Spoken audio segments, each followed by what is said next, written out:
Revois tes classiques avec Alonso sur C-Star.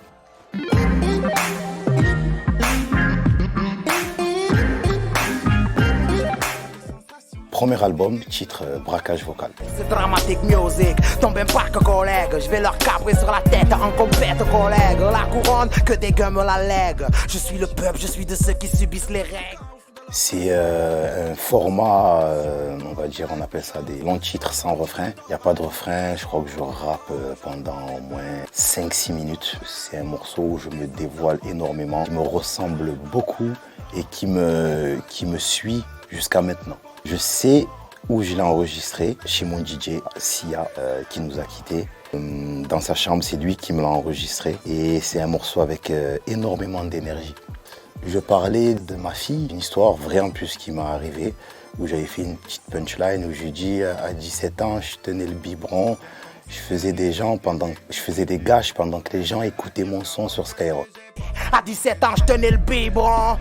Je faisais des gages pendant que les gens écoutaient mon son sur Skyrock. C'est parce qu'un jour je suis parti chez quelqu'un pour faire une gâche.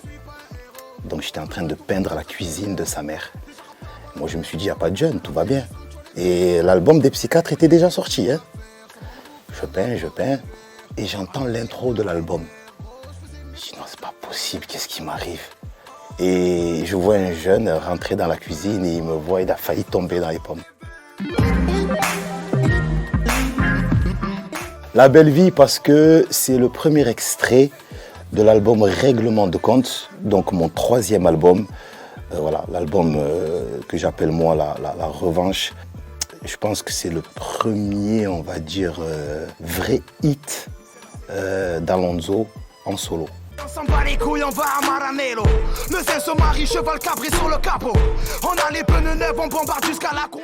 Et c'était un style de rap qu'on n'entendait pas, je crois qu'il est sorti en 2014, je crois, si je dis pas de bêtises, qu'on n'entendait pas en France.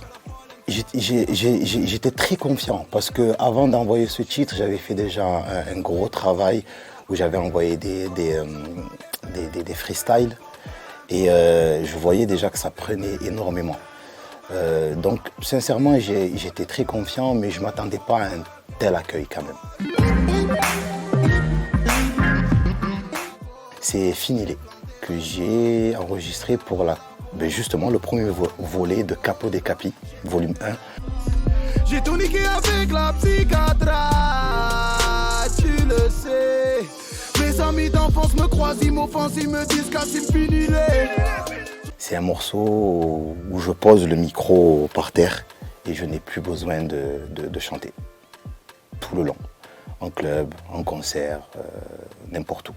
Et même quand je ne suis pas là, en club, ils mettent les 2 premières phrases, ils coupent toute la musique et tout le monde chante en a cappella.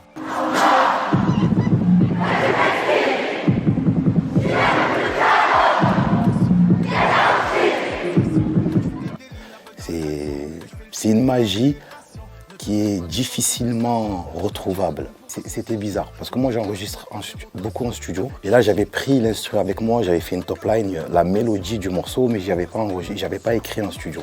J'ai pris le morceau avec moi chez moi, je me suis endormi et je me suis levé d'un coup, très tôt. Je me suis mis dans ma cuisine et ça m'a pris, peut-être 15-20 minutes maximum à l'écrire. J'ai appelé l'ingé de suite, je lui ai dit ouvre-moi le studio, j'arrive, il faut que je pose un truc, j'ai besoin de le sortir maintenant. J'avais l'impression que je l'ai rêvé le morceau. Il est sorti, je ne savais pas qu'il allait être accueilli comme ça.